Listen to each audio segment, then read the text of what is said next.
Hello, everyone. Welcome to Dugout Daily. I'm Charlie and I'm joined by Bernard. How are you, mate? I'm fine, mate. I'm not too bad. Getting well, it's not too dark now, is it? We've gained an hour, so it's not as dark outside as it normally. Although your place is dark, you look as though you're in total darkness. There, Charlie. You saving on electricity?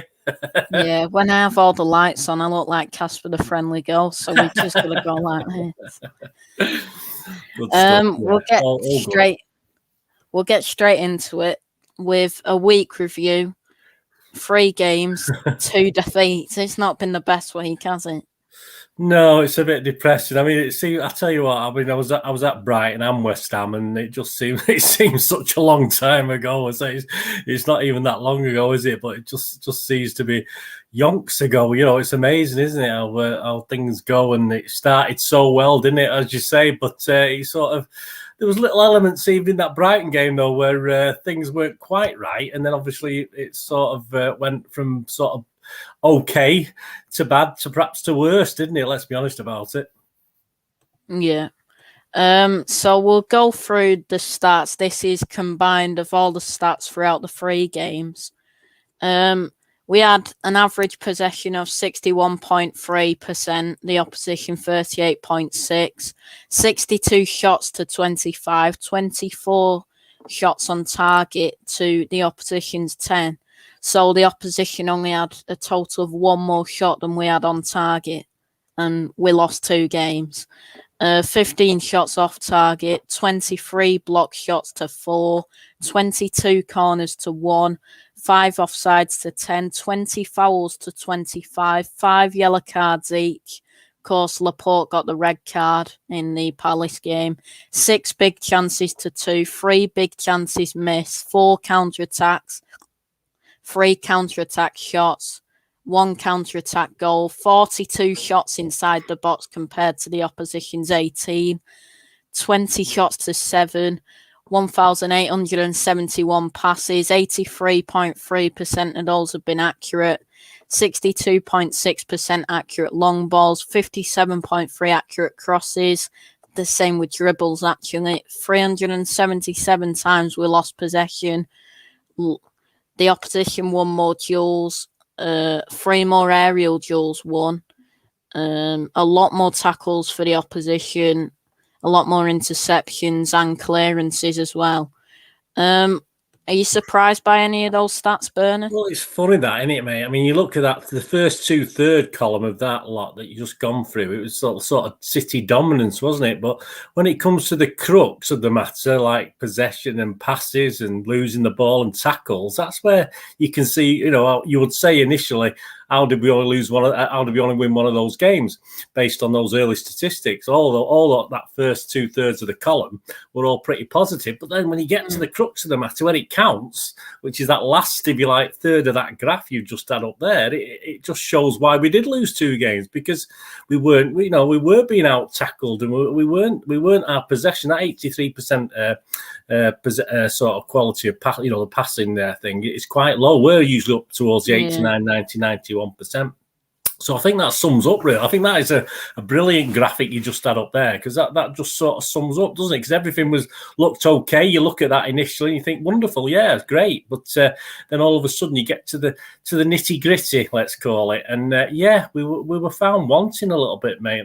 That's the problem. And some of that nitty gritty was the second half, even of a Brighton game that we won by 3 goals. I mean, some of that nitty gritty there of losing tackles, etc., not finding our passes, which we couldn't string 3 or 4 passes together against Brighton, if you think about it, even though we beat them 4-1. I mean, the sort of writing was on the wall, and it sort of continued then on into the next. So yeah, I think that's a great illustration. I know you can do all sorts with stats and stuff, but I think that's very, very enlightening. I think that's very, very good what you had up there. I think that just about sums up City's week in a statistical point of view. Yeah, definitely. We'll start from the positives, I suppose. The beginning of the week, the only win of the week, Brighton 4-1 win. Thoughts on the performance? Yeah, you see, even the first half, obviously we went in 3-0 up, didn't we? But we weren't overly convincing. A couple of the goals had a little bit of a lucky element about them, or an odd element about them. I mean, most referees would have cancelled out that first goal for a foul on the keeper, and it wasn't. There was not a chance in hell it was a foul on the keeper. Jesus did absolutely nothing wrong. He just stood his ground. But there are referees out there who would call that into doubt. And there was a certain amount of skill in the goals, but there was also something you think of Folden's first when he slid in, and I still don't know whether he got it or the defender got it. I haven't got a clue. It's been credited to Folden, obviously, but they weren't, even though we're 3-0 up, we weren't exactly. I mean, I was there, and I was worried every time Brighton moved up the pitch, to be honest with you. So we weren't totally dominated. Obviously, looking at the stats, it probably showed that we were, but. No, it wasn't. It wasn't like that for me. Certainly that first half when we were 3-0 down, 3-0 up. I thought, we didn't really sort of look as a 3-0. I think we had a little bit of element of luck, and it went our way. But obviously, when it came to the second half, as you know, mate, it sort of turned around a little bit, didn't it? Yeah. We've got the attack momentum here. Just give me a second. This graph is back. Where is it now? Here it is. This one. Do you think this represents the game? It does, but as I said, that second half is perfect, isn't it? You can see where we did sort of control that first 5 or 10 minutes. Then all of a sudden we forgot how to pass a ball and find a City player, didn't we? And that's where Brighton came into it. And I think those little spikes in the first half as well, that sort of backs it up. I mean, I say they looked a bit.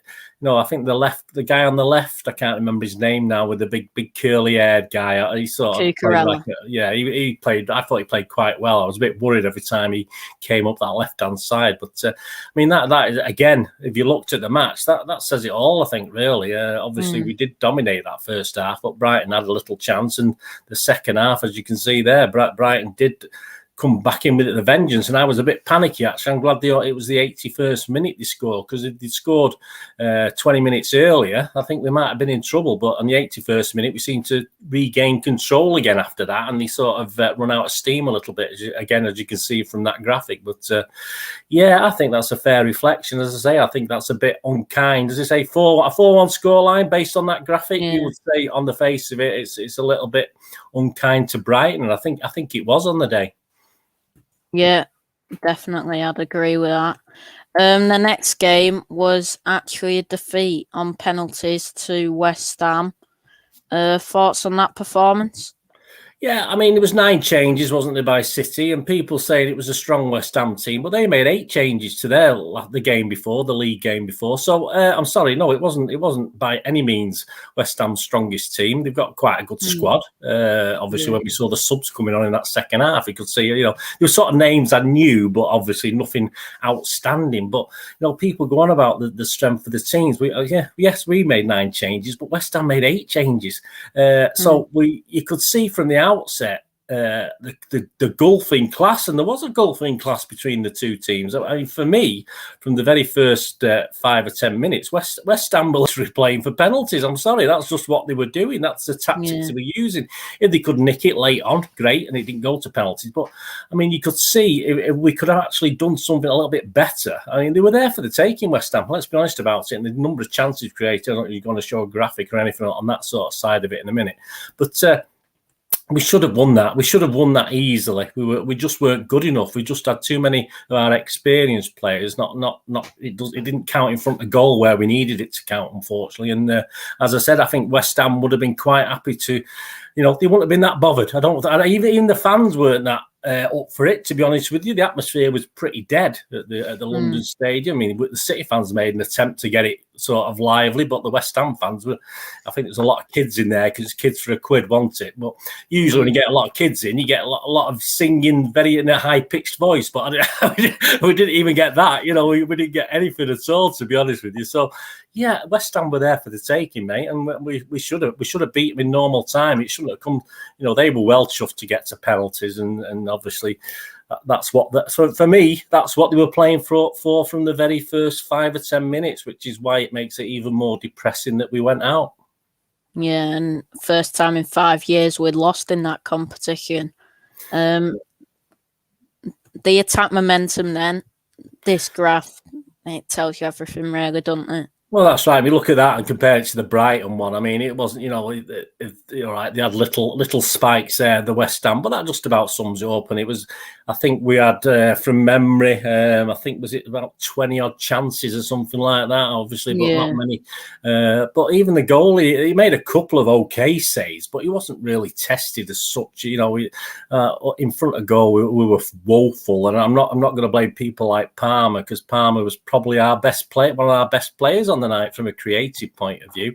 But all right, he sort of snatched at chances. He had one great chance, obviously, but you can't blame Palmer if people like your regulars aren't stepping up to the mark and scoring. The KDBs of this world, they're not putting the ball in the net, etc. And the Mahrez, how can you sort of blame Palmer? He can, I won't, because he's a midfielder. He's not a goal scorer, and that's what we sadly lacked, unfortunately.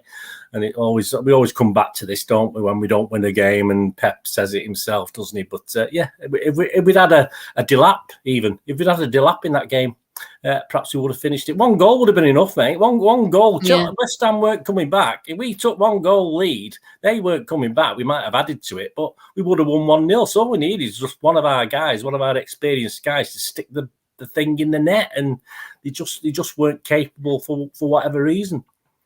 Yeah, I'd agree with that.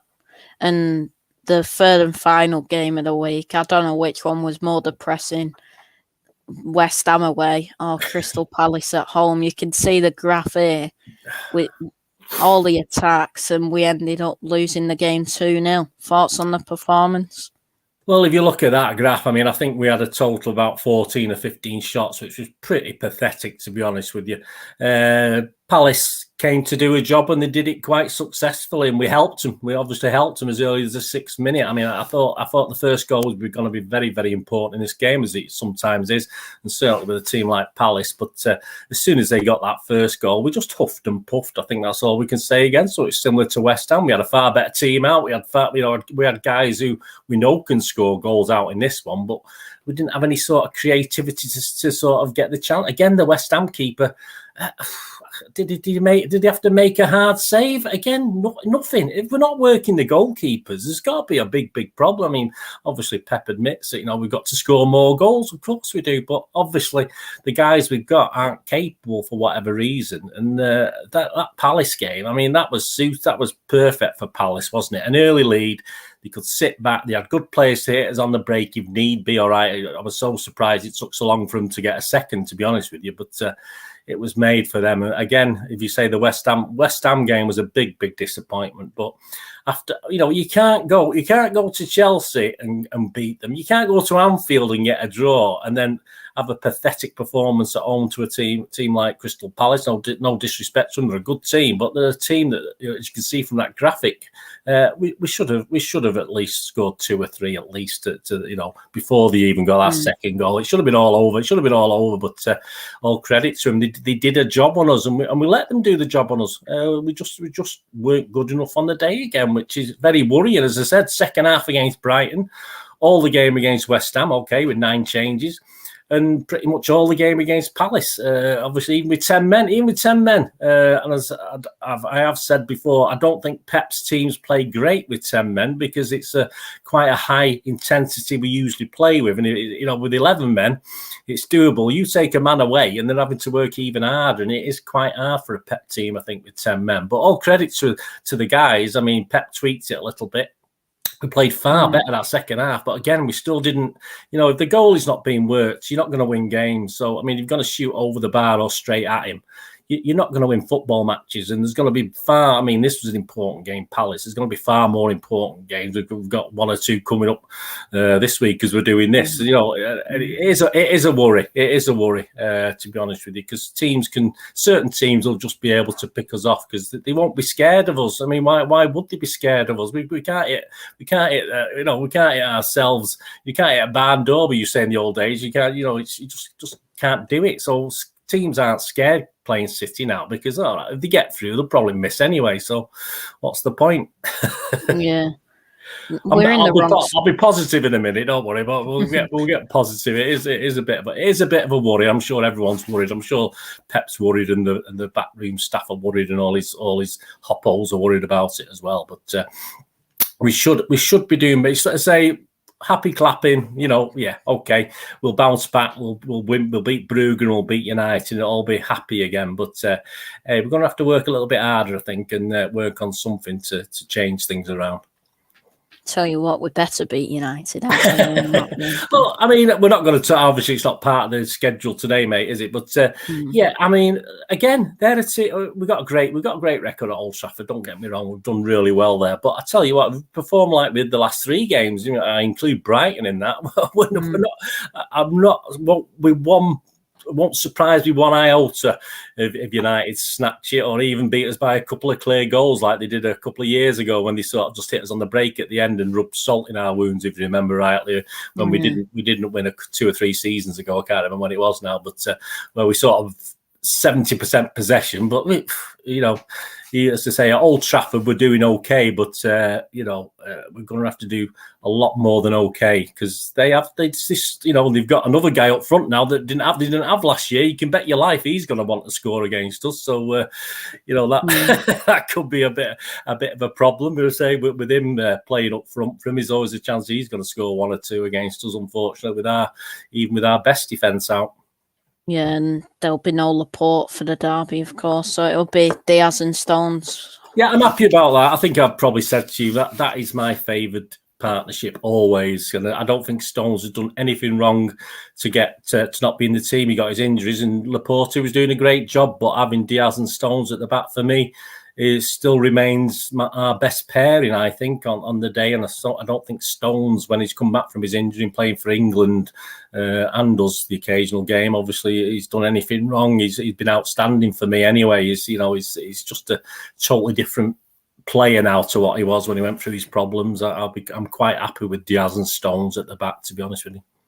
Yeah, we saw it last season as well with Diaz and Stones. That was the main partnership throughout the season, and that basically won us the league, in my opinion. Absolutely, yeah. Yeah. So we'll go through player by player now, just their stats combined throughout the week. Starting with the keeper, Ederson. Played 2 matches, 180 minutes, 5 saves, 1 punch, 1 high claim. Gave away a penalty at Brighton. 77 touches, 2 yellow cards, 86% accurate passes, 58% accurate long balls percentage, 1 clearance and 1 foul. How do you think Ederson played throughout the week? What I don't like is the stick. I mean, he's getting quite a lot of stick on social media. You've probably seen it yourself, Jiao. I'm not happy with that at all. I do like Stefan now. I've sort of grown more accustomed to Zach Stefan. I think he's an okay number 2. I mean, we've got these things about the other keepers. It's Sturgeon, what was it called? I don't know how you pronounce it. Stegen. Where's this come from, and who's this to replace? I mean, and all of a sudden everyone's having a bit of a go at Ederson. Let's just talk about the one that is getting the most blame for was obviously the Palace goal, wasn't it? Let's be honest about it. The first one, the Zaha goal. And I've defended, me, I used to play at a very low level, obviously, but obviously I used to play midfield. But I switched to keeper as well, so I used to play midfield. But I was a Pep player. I was a Pep keeper. I could put a pass out if I needed to and stuff like that, because I enjoy playing keeper as well. I'm a big lad. I liked it. I like doing it. So what you do and what he did with that Zaha one is you've got to be set for a shot. You've got to be set for what's going to happen. Obviously, Rodri was a bit all over the place. He's not a natural defender in that position. Wouldn't mind seeing a proper defender sort of trying to cope with Zaha. But Ederson has to set himself, and Zaha fluffed it. He didn't hit it right. And if he doesn't hit it right, that means as a goalkeeper, it takes that split second to try and readjust, because you're not expecting it to miss hit. You expect it to be a clean shot of some sort. and then you have to respond occasionally. So I'm going to defend him. I think people are picking on him. It wasn't his, don't get me wrong, it wasn't his greatest performance. He did seem a little bit out of it, but I'm not going to particularly blame him for that. I thought, yeah, he could have done better, but I think there are reasons for it. And as I said, he did look a little bit out of sorts. Whether those black stockings he had on upset his mojo, I'm not too sure. I mean, he did look quite nice in them. I must admit, all in black, but I'm not sure that had an effect. But yeah, I'm not going to be down on him at that. He didn't have a great performance against Palace. He was okay against Brighton. Stupid again, and this is Edison. We know he's going to come out and do silly things, and that's what he did. So a lot of people are picking on that as well. But I did mark him down Brighton less than the average, and I did mark him down against Palace less than the average. But I'm not going to pick on him because, as I say, there are reasons. Certainly for the Palace one, all right, Brighton, it's probably a little bit indefensible what he did. He shouldn't have done it. But hey, we know what we get with Edison, don't we? And obviously, if we're not seeing the benefits, we can just pick on the things that go wrong, and that's what we've done with him, unfortunately. But he'll be all right. He'll be fine. I certainly don't. I thought Stefan. For 1 minute, I thought Stefan might step into the breach against Brugge, but I thought, no, what am I talking about? No, Edison will play. I know, but that's just been sort of going with the flow of what other people are saying. But yeah, not his greatest two performances by any means, but I'm sure he'll be okay. He's a big lad. He doesn't let things get to him by the looks of it, so he'll be all right. Yeah, and then just the heat maps, just general keeper heat maps there. Next up is Zach Steffen. Played the West Ham game, one match played, 90 minutes, of course, 2 saves, 33 touches, 96% accurate passes, and 50% accurate long balls percentage. Not much to say about Steffen, is there really? No, I mean, he wasn't really tested at West Ham. I think even me, Charlie, even I could have probably kept a clean sheet, to be honest with you. I was quite good at saving penalties as well. So you never know, I might have got us through if Pep had given us a shout out. He might have, if I'd have had gone in goal for that one. But, I mean, he did get his hand on a couple for the penalties, didn't you? Certainly one of them I think he could have done a little bit better with.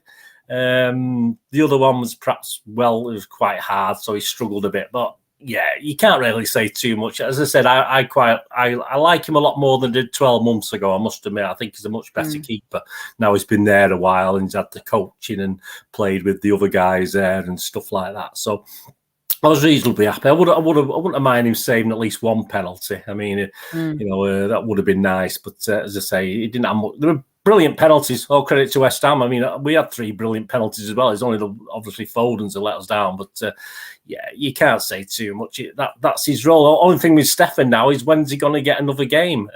He'll probably play an FA Cup, I suppose, if we play a lower team. But I mean, we know Pep likes to play Edison if it's a big game in the FA Cup. So he might be a bit. This is why they might be talking about this to Stegen, whatever it's called, because obviously perhaps Stefan wants away. Perhaps he wants to go somewhere now. He's improved. Wants to show his mettle. I'm not too sure, but I'm putting 2 and 2 together there and making 5. But you don't know. Perhaps he wants. Perhaps there's a hint there that he does want to go somewhere because he thinks he's a little bit better than being a number 2 keeper and knowing that he's not going to get many chances now, is he? Let's be honest about it. And that's fair enough, to be honest. Yeah, absolutely. He's a good keeper, to be fair to him. Yeah, I think he's far too good for a second. I think he's far too good for a number 2. I think he could do a decent job at one of the Premier clubs. No disrespect, one of the the lower Premier clubs. And he's certainly Championship standard. I mean, he won't have any problem at all playing in, say, a Championship team. That's no problem. But yeah, I think that now, especially with this Carabao Cup exit, I think Stefan no one's mentioned it yet, but I think that could be an interesting thing going forward. What he wants and what we're gonna do. Yeah, definitely. So next up is Kyle Walker. So his stats: 3 matches played, 225 minutes, 2 clearances, 1 block shot, 1 interception, 1 tackle, dribbled past 3 times, 1 yellow card, 44.4 ground duels won, 50% aerial duels won, 30 times he lost a possession, 1 foul, was fouled 3 times, 218 touches, 86.6 accurate passes, 1 key pass, 59.09 accurate long balls, and 50% successful dribbles. Thoughts on Walker overall this week? Yeah, I'm just looking at my little scores on him, and I had him down as Brighton. I had him a little bit lower than the average, just basic because he had the finish in his port, crossing wise. He didn't really worry the Brighton defence that much, so I had him down for that. But the next two games are West Ham and Palace. I mean, let's face it, against West Ham, I mean, if a defender had a bad one, it'd be a shocker because West Ham didn't really offer that much, to be honest with you. So I had him down as the average against West Ham, and I have him down as an average against Palace as well. He was okay at the back. I wouldn't have minded him seeing him sort of defending against Zaha when he got left on his own rather than Rodri, mind you. So he was probably further up the pitch. I don't know, but yeah, he was okay. Yeah, and nothing spectacular from Walker. You just get 100%, don't you, to say. So a little bit down on his Brighton game, but he was okay. He did an okay job for the West Ham and Palace games. Yeah, and then just the heat maps here. He's been up and down the wing all week, actually, to be fair to him in the 3 games. So, yeah, it's just an average performance from Walker, really. Next up is Jiao Cancelo. 3 matches played, 213 minutes, 6 interceptions, 4 tackles, dribbled past twice, 1 yellow card, 30.7 ground duels won, 42.8 aerial duels won, 38 times he lost a possession, 2 fouls, 218 touches, 88.33 accurate passes, 61.5% accurate long balls, 4 shots on target, 1 shot off target, 4 shots blocked, and scored in the penalty shootout. Thoughts on his performances? Yeah, a penalty shootout goal was absolutely fine. He played really well against Brighton. I've got down here a good link up with Grealish against Brighton. He played really well on that, and that's what he's been doing most of the season. But yes, West Ham, he came on at half-time, didn't he? He came on at half-time at West Ham, and it's a great penalty. But again, like all the other defenders, he didn't have much to defend against, and I didn't really notice him that much on a rampaging forward. But then we come to the Palace game, and to be honest with that stat, their possession completion stat was quite high, and so it must have been very high at Brighton and West Ham because he was atrocious against Crystal Palace. He was awful. Nothing worked. His long balls were terrible. They were either going out of play or just over hit and going out wide. It was his worst game I've seen for a long, long time. He's one of my lowest rating players. He had a real stinker, to be honest with you, against Crystal Palace. If I was marking him, I think the average score was 6. I gave him something like 4.5 because nothing worked at all for him. I think Stuart Brennan himself and the Evening News, I think he gave him 5 out of 10. I give him 4. I thought it was even worse because for me against Palace, everything he did didn't work. Going forward, defensively wise, he just didn't work at all. And I say he's had a good season so far, so perhaps we could allow him a bad game every now and then. But yeah, I want to see a little bit more of the old confident Cancelo, and you could see it in his body language as well. I mean, he was shaking his head, and just when he was doing things wrong, he just knew himself, which is a good thing as long as he knows himself. Perhaps he can sort it out, but. He wasn't blaming other people, which I like to see. He takes full responsibility. But yeah, he was awful against Palace, to be honest with you. So hopefully, fingers crossed. I'm not sure. I think he'll play against Brugge, but obviously we've got a big one after that as well. So yeah, well, onwards and upwards for Cancelo. I think not his best finish to the week, although he was certainly okay to start with. Yeah, and then the heat maps, that Brighton game, he was up and down all game, was only on for half the game against West Ham, so weren't along the wing much. And then the Palace game, he was up and down again. So, especially in that Brighton game, I thought he played well, but like you said, Palace, that was his best game of the 3. But as I said, he didn't have a lot to do against West Ham anyway. But as I say, it's we allow him. They're not machines, and they're not robots. They're not always going to have great games going forward. As I say, I always think Cancelo's better going forward than defending, but they're not always. It's not always going to work. It didn't work for many of our players against Palace. Let's be honest about it. So he wasn't alone, was he? Yeah, definitely not. Next up, his Portuguese teammate Ruben Diaz.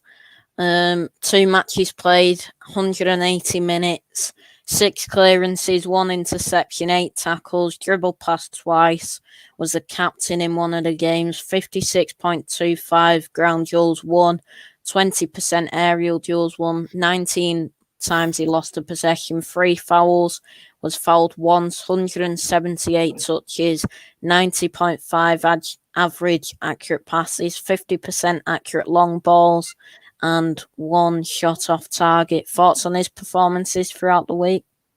Well, I thought they were all right, but that 20% aerial duels one, mate, that's a bit worrying, isn't it, for a big lad? And I think it was him that sort of missed out for that goal, wasn't it? I think he went up and it was headed on, and he was nowhere near. It was nowhere near the attacker when it was headed on to Gallagher, was it? And I think Zaha headed on to Gallagher, and he went to challenge, but was nowhere near it in that Palace game. Yeah, so that is a bit of a worry, because I had him down as a solid performance in both the games he played, to be honest with you. I thought it was okay, as I say, against Brighton. It was a no messing display. He was getting his blocks in and stuff like that. But that is a little bit of a worry, because he's one of our big lads, and we do play Brighton were a big team. He seemed to cope all right.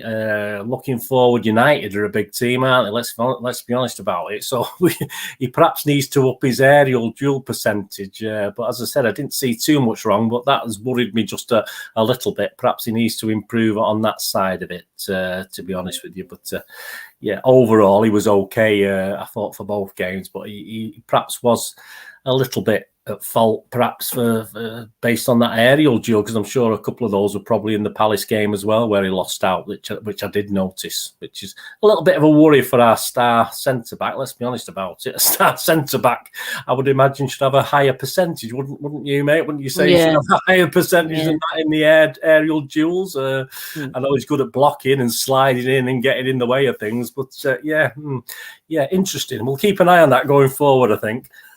Yeah, we should do, definitely.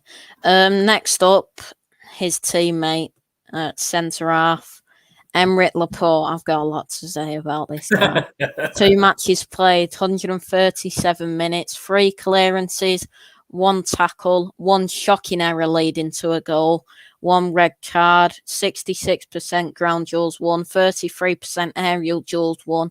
So that's quite low again for a centre-back. 9 times he lost a possession, 1 foul, 114 touches, 93% average accurate passes, 1 key pass, 60 accurate long ball percentage, 60%, and 100% successful dribbles. But that's not what we want for a defender.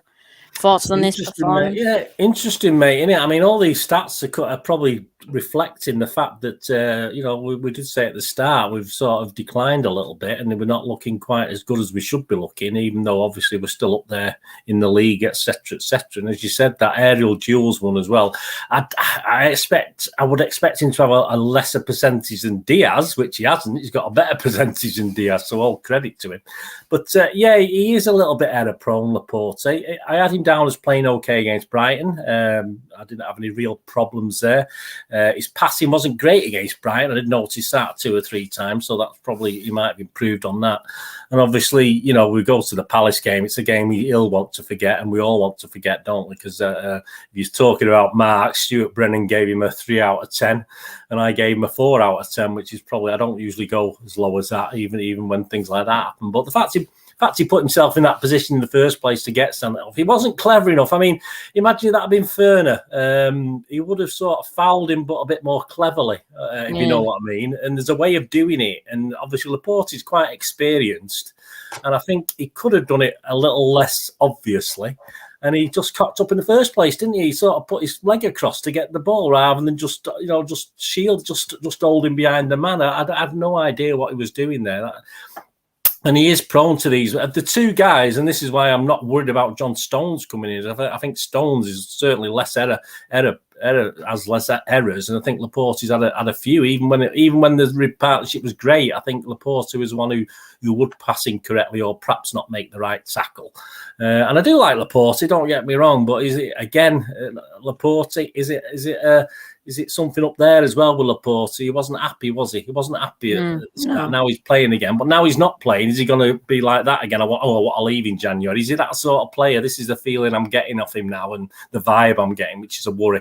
Anyway, let me know what you think. Anyway, as you said, you've got a few things to say, so I'll finish it there. What do you think, mate? Well, Brighton, he didn't have much to do. Let's be honest. And then he didn't play in the West Ham game, but the Crystal Palace game, bloody hell. the goal, he just had an absolute stinker for the first goal. A silly red card. So that means he's out of the next 3 games, United. In the next 3 games in the league, I should say. So that is United and also Everton and West Ham. So it ain't 3 easy games. But I do believe Stones can come straight back in and sort it out. Would you agree with that? Yeah, I mean, I'd stick Ake in, to be honest with you. I don't think Ake's ever let us down. He did play in one of these, didn't he? Did he play in one of them? Yeah, he played West Ham. Yeah, so we're going to mention him, but he doesn't let Ake doesn't let us. People have a downer on Ake, but I don't think he's particularly let us down. He's not brilliant, of course he is, but Diaz, Laporte, and Stones make mistakes, but all of a sudden, because Ake makes one, he gets picked on. I don't understand it.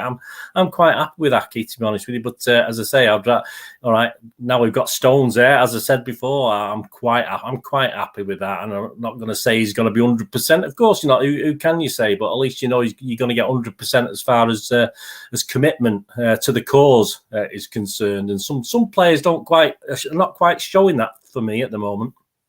Yeah, the heat maps for Lepore just general. To be honest, what you'd expect in a centre back. Next up is John Stones. 2 matches played, 121 minutes, or just over 2 hours. 3 clearances, 1 interception, 2 tackles, 100% ground duels won, 100% aerial duels won as well. 9 times he lost a possession, was fouled once, 115 touches, 88.5% accurate passes. 85.7% accurate long balls, 1 shot on target and 1 shot off. Thoughts on his performance? Yeah, I mean, I think them stats sort of sum it up, don't they? Let's be honest about it. I think John Stones deserves whether Laporte was banned or not, deserves a little run in this side, and I think he certainly does. And let's face it, I mean, what a substitution that was against Palace. Take KDB off and bring Stones on. I mean, what more can you say about a player? You know, if you got to take KDB off and replace him with John Stones, and he literally was involved in the goal that was disallowed, wasn't he? The Jesus goal. He played the ball up in the first place. So we do get that benefit of John Stones, of course. He's passing to find that ball through, and we do get the aerial as well. He's not frightened of putting his head where it matters, in the danger zone. So I don't really want to say, because I think I've gone on too much about Stones already, but I'm say both those games he featured in, again, just a steady, solid, rock solid, if not slightly better performance than most of our guys put out in those couple of games. Yeah, and what sticks out to me is the 100% ground duels and 100% aerial duels won as well, with our 2 other centre-backs being 20% and 33% aerial duels won. Absolutely. Yeah. Next up is Nathan Ake. Played in the West Ham game. 1 clearance, 50% ground duels won, 100% aerial duels won. 6 times he lost a possession. 1 foul, was fouled once. 67 touches, 90.5% average accurate passes. 50% accurate long balls. 1 shot on target and 1 big chance missed. Thoughts on his performance against West Ham? Well, he's our 4th choice centre-back, isn't he? And I think a lot of teams would kill to have Ake as a 4th choice centre-back. Let's be honest about it. He is what he is.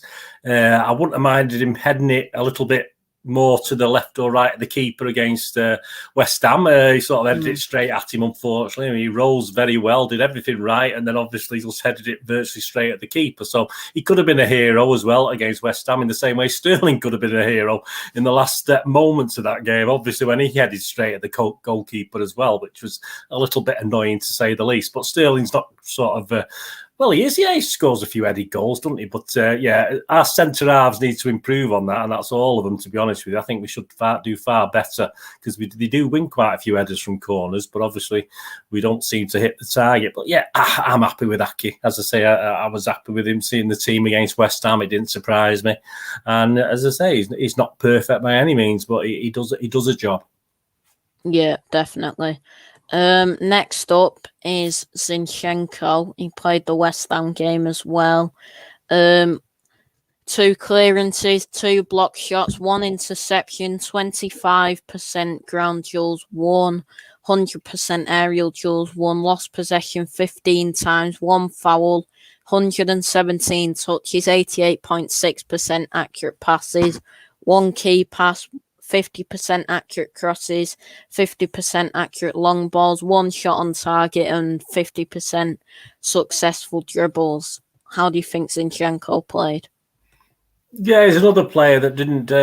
I'm not worried if he's stuck in. If he comes into the team, because you just know his commitment's there. He's proven it time and time again. He's had chances to leave the club. He wants to fight for his place. I think he probably should have featured more than he has already this season. Some fans will get on his back as they do, because he's again he's playing in a position he's not familiar with, and yet I don't think, when he has been played a bit more forward, he perhaps is as influential as he is for his national team, to be honest with you. So I can fully understand Pep not wanting to play a little bit further and playing him at left back in a left back role. But again, Zinchenko, same way Aki doesn't let us down. I'm never overly worried. He's not perfect, as I said, by any means, but I think in that West Ham game, he was sure he made one great block, I think, from looks as though it could have been a goal-bound shot. He made one great block in that game. I remember that. And he was one of my highest scorers on the night against West Ham in ratings. So, as I say, I'm a bit surprised. He will stick it out and he'll keep there, and we'll keep, eventually he'll have a few games, because that's how Zinchenko is, and Pep will put some belief in him again, and he'll come on and play a few games and then suddenly disappear again. But that's Zinchenko, isn't it, unfortunately? Yeah. With the heat map as well, you can tell he was up and down the pitch all night if it had lulled.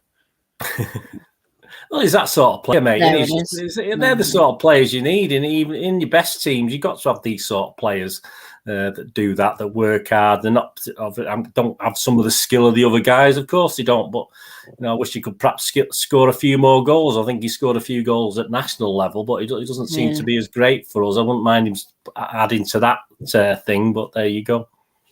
Yeah. Next up is Rodri.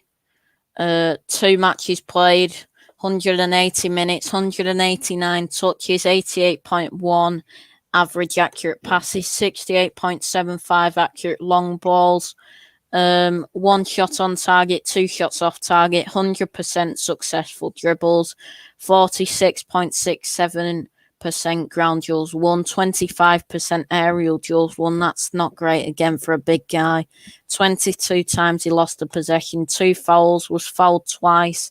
5 clearances, 1 block shot, 4 tackles, and was dribbled past once. Thoughts on Rodri's performances? Yeah, it was the Brighton game was an interesting one, because I thought that had really tested, because Brighton are quite a big physical team, and that showed you that caption there. He's not the greatest in the air for another big lad. I mean, what's up with these big lads? They're not great in the air. I don't understand the logic of it. I mean, that's just with the old standard. If you're over 6 foot, you've got to be good in the air. You've got to be good in the air. You've got to be winning your aerials. Obviously that's the role. And Rodri, all right, that's not what he's there for. Is he? It's not his role in this team. But it could be better. But yeah, he played all right against Brighton. He coped all right. But as I said, he looked a bit panicky like the rest of them did in that second half, and Brighton put the pressure on.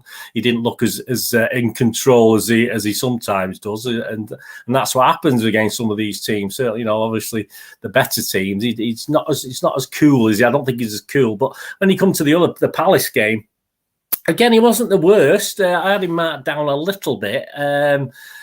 Obviously, I didn't like seeing him trying to defend against Zaha. I think that's a bit unfair on Rodri trying to cope with Zaha running, doing his little in and outs. I think that's an uneven contest, to say the least. But he's okay. He's okay without anything. I say I wasn't a Rodri fan. I'm a bit more sort of okay with him now, but I don't think I'd ever love him. I don't ever great, Rodri's playing. I don't think he has that impact. And he's one of these guys who could score a brilliant goal with his foot or his head 1 minute and then look a total buffoon the next. And we've got too many of them, unfortunately, I think, playing at the moment that can score some worldies, but let us down a little bit at other times. But hey, there you go. He wasn't too bad. He wasn't a total disaster, but not his greatest week.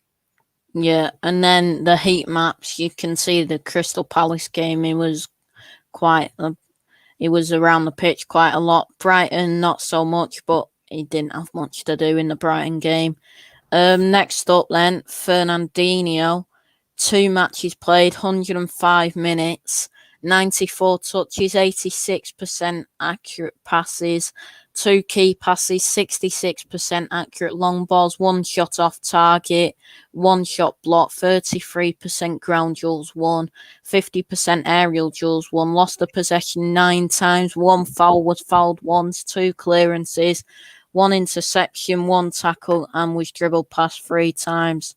Thoughts on Fernandinho's performance? Yeah, I mean, obviously, I'm a bit surprised, as I say, sort of all of a sudden he's very second string, isn't he, Ferner? That's a problem now. But, you know, apart from one poor game, I think he had 4 or 5 games ago. I can't remember who it was against now. But, yeah, he did what we expected of him, didn't he, against, he was on our better players against West Ham. And even that way is up there. It's not the biggest of guys, but he wins a fair proportion of his aerial duels. At least he wins half of them. That's better than some of the big guys behind him, if you like. But yeah, Ferner's Ferner, and mate, I don't think we really need to say he's been a great servant, and he does his best when he comes on. And it's such a shame, perhaps, that Mr. Rodri's the number one now. Even for this derby coming up against United, Ferner's got the sort of attitude we want in that sort of game, but I still think Pep will play Rodri in it.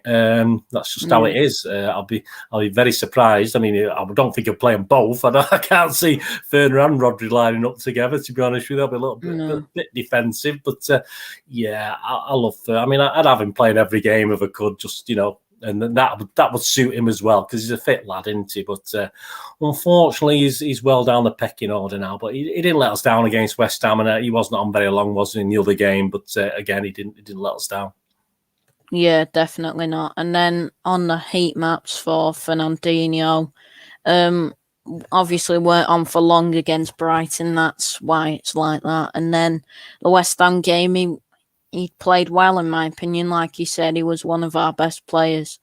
Next up then, Bernardo Silva. Unfortunately, this is the final player we've actually got stats on, because I couldn't find the rest. So 2 matches played, 180 minutes, got an assist in the Brighton game, 152 touches, 87.5% average accurate passes, 4 key passes, 14.29 accurate long balls, 1 big chance created, 1 shot on target, 55.5 successful dribble attempts, 50% ground duels won, 24 times he lost possession, 1 foul, was fouled 3 times, 1 interception, 2 tackles, and was dribbled past 4 times. Thoughts on Bernardo Silva's performance? Yeah, I mean, the Brighton game was one of my best players. I think him and Folden, for me, were the outstanding players against Brighton. You know what you get with Bernardo, don't you? The only thing I worry about, and it comes perhaps to this Crystal Palace game with Bernardo, is where he's playing. He does. I mean, he plays very much. You watch him; it does remind me a bit of David Silva. Of course, he does the way he plays, but sometimes Bernardo will go running a circle to jig himself, you know, so a bit of time wasted, if you like. I think David Silva's a bit quicker at sort of getting the ball and moving it on, if you like, and Bernardo has that ability as a ball carrier. But the industry against Palace, it didn't really lead to much. I don't think it really created too much, unfortunately. But again, for me, Pep's playing him far deeper. He's not putting him at the point, you know, up front. He's playing a much deeper role. So his abilities are sort of not being utilised for me as much perhaps as he could be. Not because of you know, Pep's sort of playing other players in other positions that suit them as well. So Bernardo's having to fill in for me sometimes in positions that Pep's asking him to play. And I certainly didn't let us down against Palace. But again, there was nothing. I mean, you think of that Brighton game. That was it. The overhead kick he did for the Brighton that led to the goal. I mean, that's what. I mean, he's in the box. That's where I want Bernardo. I want him near that in and around that box. And to me, Pep doesn't play him that far up sometimes. I say he has time to get up there, obviously, but obviously it's not where he starts the game, is it? He starts far deeper, and I just want to see a bit more of that industry put where it can hurt other teams. And I don't think it is at the moment because he's accommodating other players. And Bernardo's, if you like, oh yeah, we'll stick Bernardo there. He'll do a job there, you know, as a sort of, you know, for what he is. And I want to see a bit more. As I say, he was all right against Palace, but he just wasn't anywhere where he could really cause problems. And it's a bit upsetting for me. I want to see a little bit more. Not from Bernardo, because he's working his whatsits off, isn't he? Let's be honest about it. He's one of the hardest workers we've got, if not the hardest worker we've got on the pitch. But I just want to see that put a little bit more where it can hurt other teams, and I don't think it is at the moment. Yeah. Next up is Ilkay Gundogan. How do you think he played in the last couple of games? Yeah, I've got it down here for the Brighton game. Again, he scored okay. Bit anonymous at times, though, I thought.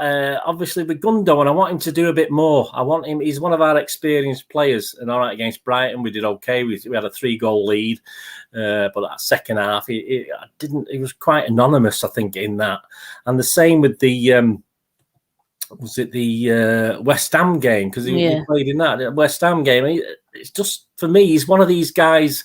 As I said, Cole Palmer was the one who obviously was creating things. And Gundogan, in that sort of game against West Ham, he should have been creating things. Because West Ham weren't the best, as I said. They made a lot of changes. It wasn't their best team by any means. And I want to see a bit more industry, as in a player. Not, you know, Bernardo's are totally opposite. He has the industry, but he's not put in the right place. But Gundogan should be doing more. He missed a great chance in that West Ham game that he should have done better, because we know he can score goals. We know he's quite good in front of goal. But we need that, what's to say, one bit of magic. That's all we needed, that West Ham game. Just one guy to turn up and do something. And Gundogan, you would hope, is that sort of player. But it didn't quite work in the West Ham game. So he's coming back, isn't he? He's coming back from, he's not played much, has he? So, you know, you've got to give him perhaps time to get back in it. But I wish he'd just hurry up and get back into it, to be honest with you. Yeah, and he scored in that Brighton game as well. I mean, if he missed that goal... Well, we know he can. We know he can score. Yeah. That's the thing. So I mean, this is why sometimes it's disappointing if he doesn't quite get it. I mean, I think there's one. I think he sent it wide of the post against West Ham. But I mean, at least as I say, at least work the goalkeeper. He's got that intelligence. He's not a young lad, is he? Gundogan. He's got tons of experience, and I don't want to be relying on Cole Palmer to score the goals. I want to be relying on KDBs and the Gundogans to score the goals, because they're the lads who should be, you know, the world class. You know, in theory, world-class players who play international football for the best teams in the world. So they should be scoring, you know, they should be at least getting shots on target and working goalkeepers. And that's my main criticism, that he's perhaps not been as involved as he could be. But as I said, he might be sort of still getting back into it after being out for a while. Yeah. Next up is KDP, Kevin De Bruyne. How do you think he's played over the last couple of games? Yeah, he didn't feature against Brighton, did he? It was just West Ham. I knew he'd play against West Ham because he needed the minutes, didn't he? But he's not working out, is he? Let's be honest about him. I only scored him 5 out of 10 against West Ham, which is pretty. I don't usually do dead low scores for players. I'm usually kind, but he was nothing comes off. And then obviously if you go on to the Crystal Palace game, I mean, again, was he hooked or was he taken off? Now, the thing I've actually thought on with KDB is that the problem with KDB, and perhaps the problem with City, is we haven't got players running the channels and running into the spaces for KDB to pass to. So perhaps part of KDB's problem is we're just, as a team, we're not quite giving him those options for his great pass. You can't do a fantastic pass to someone if no one's moving into space. You know, I'm sure he's not missing runs that players are doing or anything like that. This is why people like Bernardo, I want to see him a little bit nearer the front where they can sort of do these little jinks into space, etc. Because Grealish isn't fast. Grealish will just stick on the wing and then try and bring it in. Mahrez is exactly the same. You're not going to get a spurting run from Mahrez. Sterling is totally out of form. So when's he going to do a dashing run anywhere? So we are struggling a little bit on. You know, perhaps KDB's got the ammunition, but we've got no one for him to aim at. That's the problem. But he isn't doing very well. But again, as I say, the more I think about it, I think that's possibly the problem, because he's not got the other players moving into spaces where he can actually put the ball to them. You know, I don't know what you think. I think that's part, you know, it may be he's a bit out of form. Of course he is, but also the team working in front of him is a little bit out of form as well. I don't know what your thoughts on that are, Charlie. Yeah. Especially in that Palace game, he did nothing, but everyone was poor the other day. And then the West Ham game, he did nothing again, to be honest. So, who do we have? Who do we have with pace that's running into these channels that we used to have in the old days? I mean, there's a couple of games where we scored brilliant goals. Obviously, the goal that was disallowed, Jesus' goal that was disallowed, was pretty well worked. We won the battles and put it down, and very quickly got into that box and scored a goal. It's a great finish, but we don't do it. We don't, since the people like Sane have left, we've got no one to replace Sane. Of course, we've got Sterling, but I say Sterling isn't on foot. Sterling does those runs, but then he doesn't do anything with it. I mean, we'll probably mention him in a minute, but I think that's part of the problem with KDB. But again, he's one of these in there. Again, we've got too many players who think about it too much in there, and KDB's another bit of a sulker. I don't, he has to work his way through it. So, yeah, but he's not having a great time, is he? Let's be honest about it. No, definitely not. Next up then, Gabriel Jesus. How do you think he's been playing? Yeah, fantastic penalty against West Ham. I wish he'd done one of the two of those in the past when he's perhaps not hit the target, but it wasn't, the way he paused and put it straight into the corner. That was a great. Even I might have been beaten by that one, mate, even when I was in goal. But that was a great pen. He didn't have much time to do anything against West Ham. Let's be honest about it, did he? But obviously. Yeah,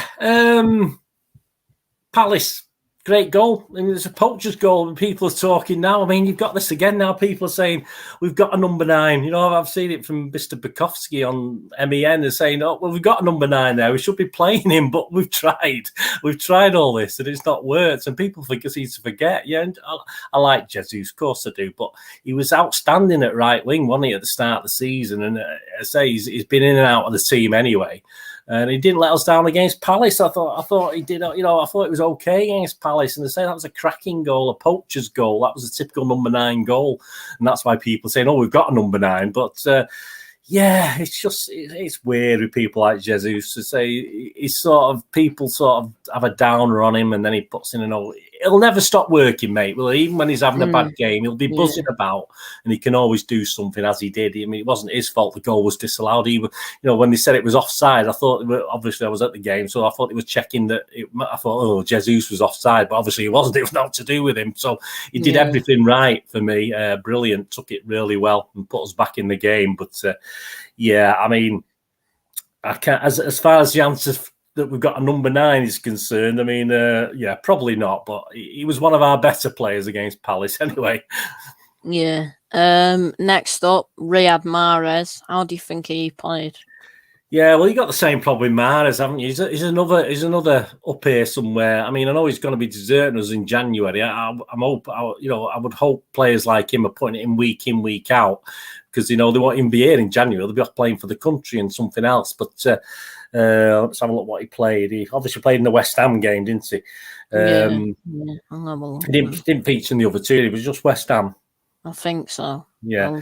And actually, it wasn't that bad against. I've got him down here as being. Oh, sorry, no, I'm looking at the wrong one.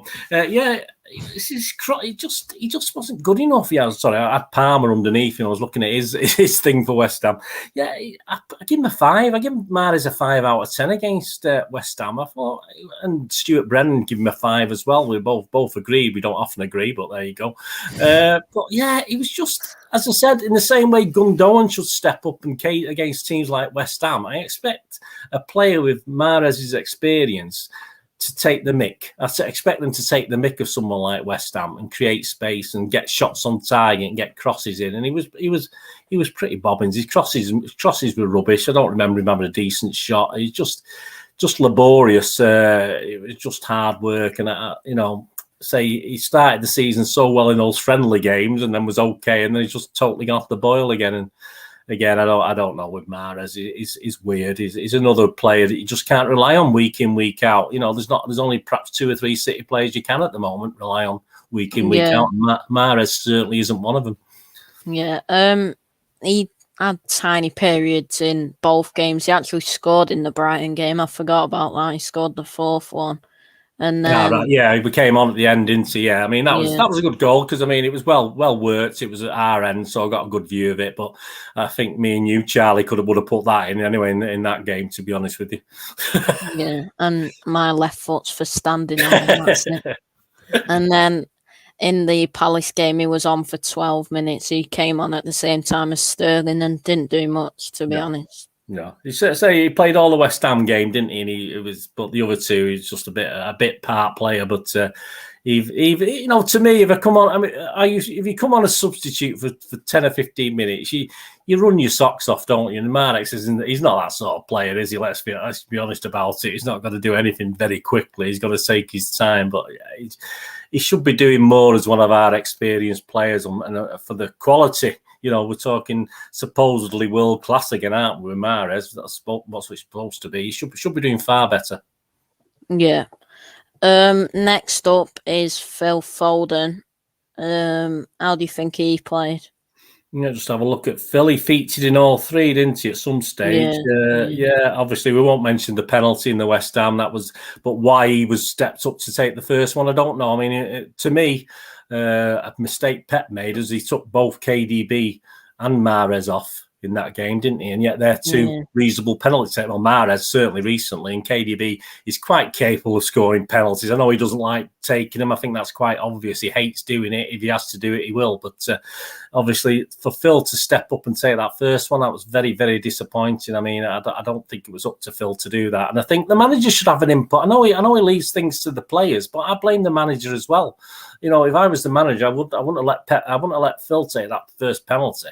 To be honest with you, I would let one of the other guys, even Jesus, I would have let him take it, you know, because he has took penalties, he's took that responsibility. But Foden hasn't. I don't understand the logic of it. And it sort of ruined it a little bit for Foden. And it's sort of, I'm sure he won't dwell on it. I'm sure he'll be fine. But yeah, that's a bit disappointing. Yeah.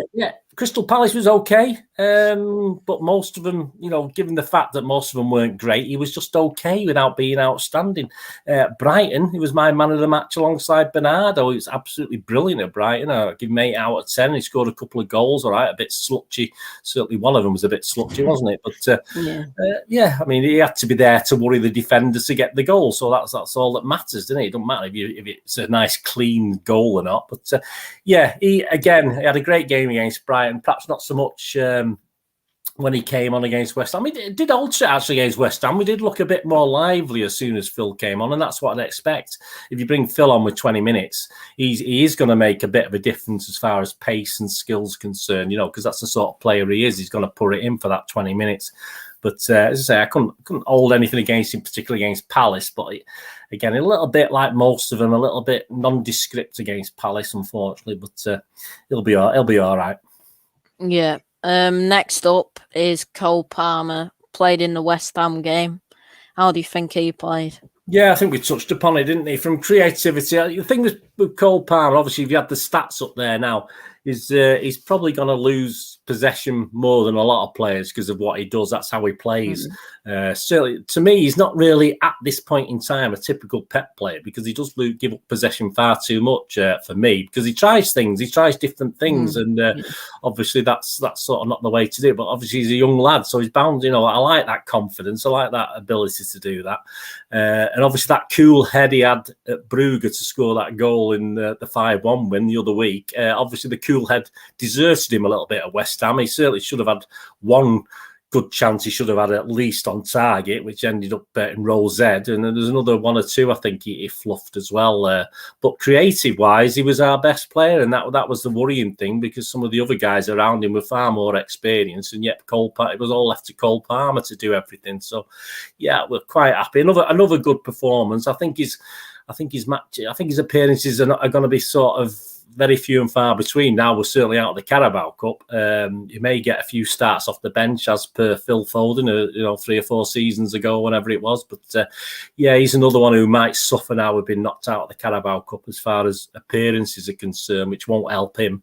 But he'll be playing for the EDS, won't he? He'll be playing for them, I assume, rather than sometimes. I would have thought he's still classed as that, isn't he? So as long as he gets game time, that's the thing. But he didn't let us down. He didn't let us down against West Ham. He was probably our best player on the night, to be honest with you. and he, as I say, he's got his faults, but that's his style of football. Yeah. Next up is Jack Grealish. How do you think he played over the last week? Yeah, another one who's been getting, I mean, he featured in all 3 games again, didn't he? Another good penalty. He took a good penalty. That was nice to see. So we might have another penalty taker there going forward as well if it comes to the crunch, in key matches. He did okay. I thought he did all right in the Brighton game. I had him above average score. He was making a lot of space for other players. Again, he's a player like Mahrez. He does tend to slow it down. He's not one of these who's going to sprint into spaces, but he's got the ability to drag other players, drag defenders out and drag other players out of position and stuff like that. And I thought he played very well against Brighton. And the same as with Palace, he was okay. He was just average against Palace. He wasn't any worse than any of the other guys, but there was no real end product to it. He seemed, but then again, was anyone there for the end product to go to? Is he lacking like KDB is in the fact that he's got no one there to sort of supply that final killer pass to? I think he might be suffering the same sort of thing KDB is, where we're not quite got the guys at the moment making the moves in and around that box to benefit Grealish's style of play. If he beats a man, he's got to try and lay it off to someone, because I say he's not the greatest goal scorer in the world. No, he has scored goals, but people are on about that. But I don't expect him to score loads of goals for City. I expect him to make a few assists, but I don't expect him to score loads of goals. But perhaps there's just no one there to pass to, as I say. So he's not had a bad week, even though I've said we struggled. He's certainly, I wouldn't be a downer on him. And again, he's another guy who some people have started to pick on and say, even City fans, say he's not worth 100 million and stuff like this. I mean, I just think it's totally unfair. It's not his fault how much he cost. I think he's doing a pretty good job, to be honest with you. This not the greatest 3 games, but he played okay in all 3 of them, and very, very a lot better at Brighton, like most of them did. Yeah, and the final player, Raheem Sterling. How do you think he played overall? Yeah, well, he came on a bit for the Palace game, didn't he? But there you go.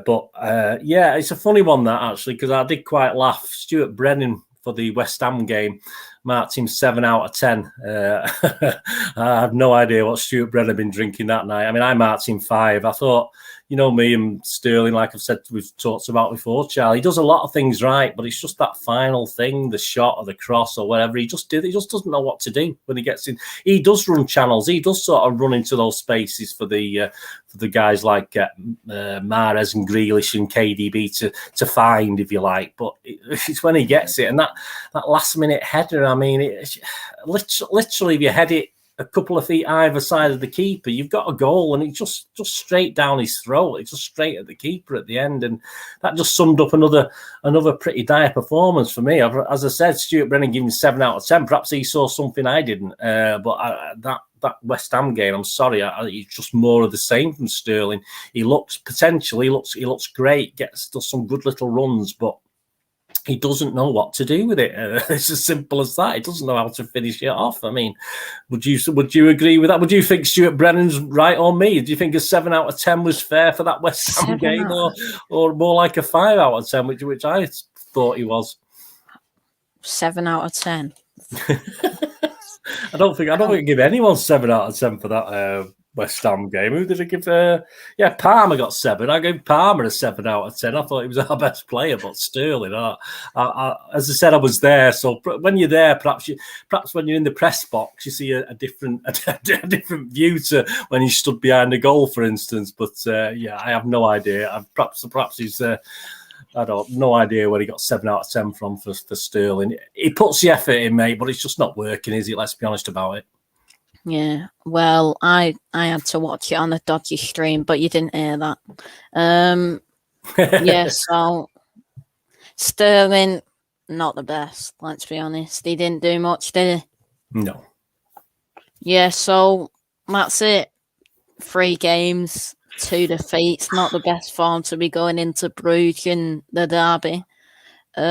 Thoughts on those? The only thing with Brugge is at least it gives us a chance. I mean, do you want to play a team after you've had a bad game? Brugge aren't a bad team to play, are they, mate? They're just, hopefully, I don't think we'll replicate the 5-1. Perhaps it'll be a 6-1 or something like that. But at least we'll know better. We'll know better after the Brugge game whether we're going to be sort of up for this United game. I'm sure we will be, but as psychologically in our minds, never mind the players' minds, we'll know a bit more after the Brugge game, I think.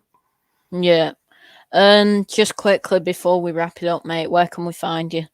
Yeah, if you just go on Twitter and it's Bernard Dineen at Charles Dineen. If you just spell Dineen, Dinnne, and all the links are on there to various things I do. So that's probably the easiest place to go. Just go on Twitter. But if you go on any Google search engine and put Bernard Dineen in, spelled Dinnne, all my stuff comes up on there, all my different things. So if it's of any interest to you, just do that.